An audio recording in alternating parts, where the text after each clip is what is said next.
Well, it's been a little while since we started, and we were talking about just landscapes overall, what kinds of features are in them. And we started out with thinking about the whole landscape, so going from everything from the highest mountain peaks to their sides and the hill slopes to deserts, the shores of the sea.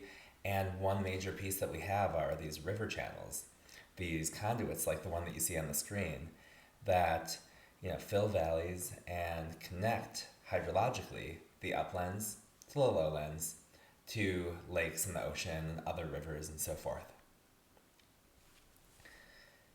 So at the edges of these river channels and river valleys are hill slopes. And we've been talking so far about the geomorphology of hill slopes. How do they evolve? How do soils form? And one piece that's implicit in our discussion of soil formation is hydrology. Trying to understand how water flowing through the subsurface is causing weathering reactions to occur and is modifying soil, and in some cases directly discussing things like rain splash and overland flow that might cause the hill slopes to evolve. When we move from thinking about hill slopes to thinking about the fluvial system, so river channels and river networks, we need to start thinking more explicitly about hydrology. And so in these few slides, I'm going to be going through the basics of catchment hydrology. Now, this might be an entire semester course that you would take in a forestry or geology or civil engineering or natural resources department. We're going to go over it really fast, and you can think of this as just the really quick, need to know basis version of hydrology for this class in geomorphology. And that's because this class in geomorphology is so broad already that there's really very little time to try to cover so many of these underlying points. But we're going to do the best we can and start out with talking about the water cycle. And so this is something that you might be familiar with from your time back in elementary school or high school. But basically all water on Earth is part of a closed loop system. So water evaporates from the surface and from lakes and largely from the oceans, goes over land, precipitates, infiltrates, turns into groundwater, runs off, etc., and moves around in this cycle. And through the water cycle, it might be liquid on the surface. It could also be solid on the surface in glaciers and ice caps and seasonal snowpack. And it's vapor in the air, and the water vapor in the air is one of the most important mechanisms of atmosphere of transport of water vapor in general. Or transport of water in general. Without this atmospheric transport, we wouldn't have lakes in Minnesota. Period. The end. So, catchments these are the kind of fundamental units of hydrology. So you can imagine that rain comes over the landscape, falls, clouds come over the landscape, rain falls. Where does that water go? Well, it falls into a catchment, or we also call these watersheds or drainage basins. I'm going to be using these terms completely interchangeably, as is common professionally. So I have to apologize, that's just kind of the way it is. So a watershed is full of rivers that can be tributaries to one another. These rivers then combine and eventually send their flow to the watershed outlet. The margins of the watershed are determined by the point at which water starts to flow away from the watershed instead of flowing towards it. Within this watershed, water can flow over the surface or underground to reach the rivers in this tributary network. So, thinking about drainage basins, these units are really important as an intersection of hydrology and geomorphology. So you can think that the topography, which is the purview of geomorphology, determines where the water flows, right? Water flows downhill, more or less. In some very low gradient areas, there can be pressure forces from groundwater that's higher in one place than another that pushes water against the topographic gradient, but this is generally rare in hilly terrain where topography generally dominates over any kind of irregularities in the level of the groundwater.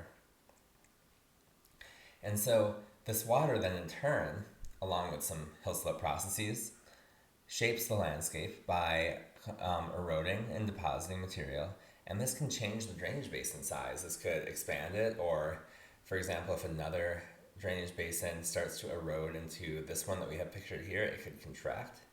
And then this modified drainage basin topography determines new flow paths that go across the landscape, and these new flow paths then dictate where rivers are eroding material, and so on and so forth. You can see this is linked in a chain that leads to what we call landscape evolution. And so, what defines a watershed? We talked about this a little bit, but I wanted to show you a topographic map because you can see it a bit better on this figure that I built than on just that nice little cartoon sketch that showed very nicely the channel network.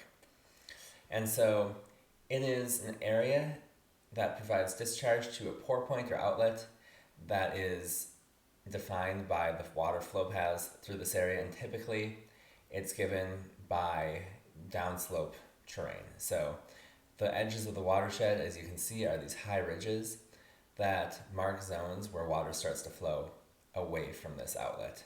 And the outlet of the watershed is at the bottom of this topographic map.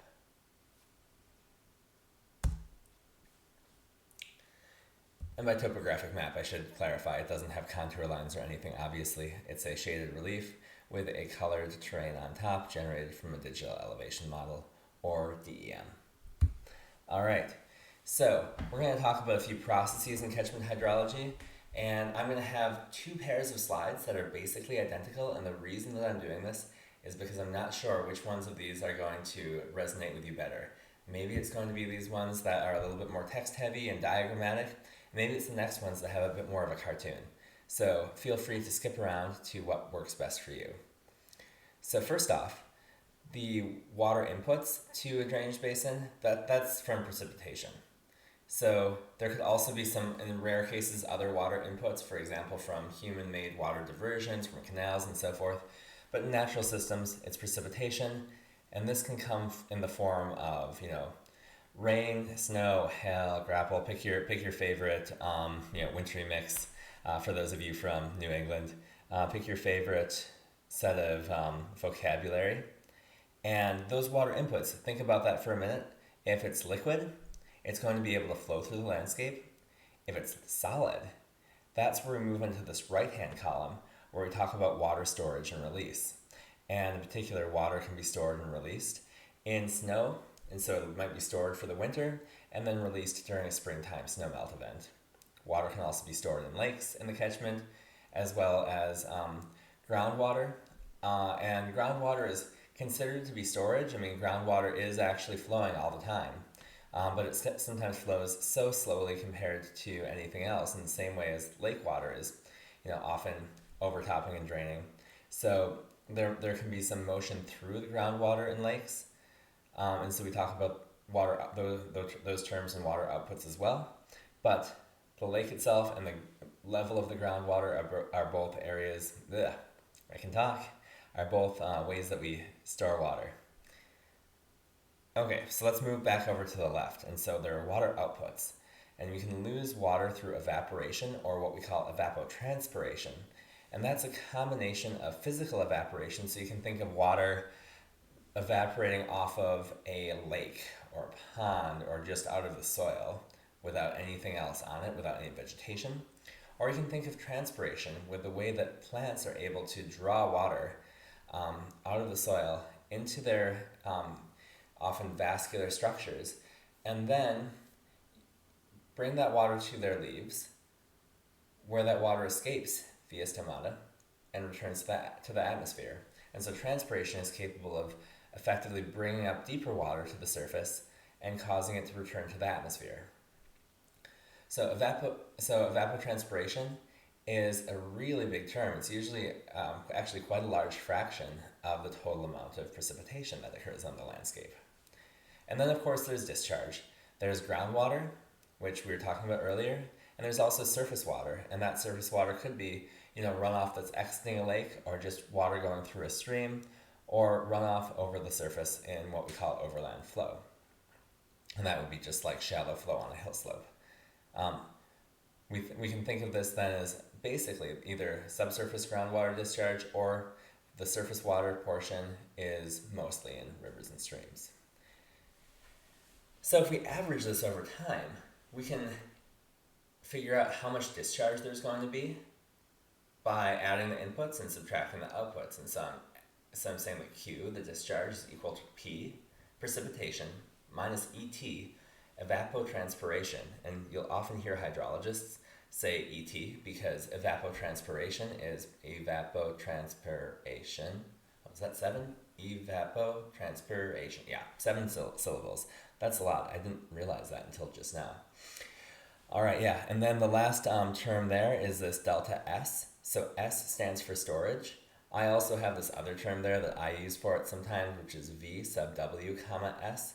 So that's volume of water in storage. And that's the way I tend to like to write variables, where I have the thing and then subscripts for the to describe what it is. But hydrologists use S, and this is hydrology, so there we go. And we're subtracting delta S because that's the change in storage. And so if there's more material being stored, more water being stored, then that's taking up some of the inputs and not turning them into discharge. And so that's why we have minus delta, change in storage. So here's our cartoon version of all this. And this is from a paper that I helped some collaborators put together for field work in the Andes. And so that's why we have these funny domo-looking plants. Those are cushion plants in the Paramo in Ecuador. And here I've labeled with these little squiggly arrows ET coming from the surface. So we have some losses. P, precipitation in that cloud at the top. I drew what I think is a semi-decent cloud once. I guess it doesn't look perfect, but you'll see that cloud a lot because I haven't redone it. And the precipitation is P. I have V sub W comma S as water storage, and so that can be water storage in groundwater, which is that slow flow. So we have that very deep arrow in the lower left, or in snowpack and ice. And this particular setting where we're drawing this figure for has glaciers, so that's also an important piece. There's also the shallow superficial aquifer, so there's just some groundwater near the surface. And if you look down at these arrows, I think I might try to move my mouse and see if we can, there we are. So if you look down here at this groundwater storage slow flow area, you can see that there's a deep path going over here and then coming up towards the stream. But there are also some shallower paths, and these shallower paths are going to have shorter residence times, and so faster water motion. And some of this water might infiltrate and come out at a spring. So that's one way of having groundwater interact with surface water and emerge. And another possibility is to have this groundwater emerge into the river and become part of what we call its base flow. And so this is its kind of like long-term average low flow discharge. And in humid environments, rivers do have base flow, or they're being fed by groundwater. In arid environments, in places like if you've been to Arizona, you might see things that are called washes, and those are dry riverbeds. Those have no base flow.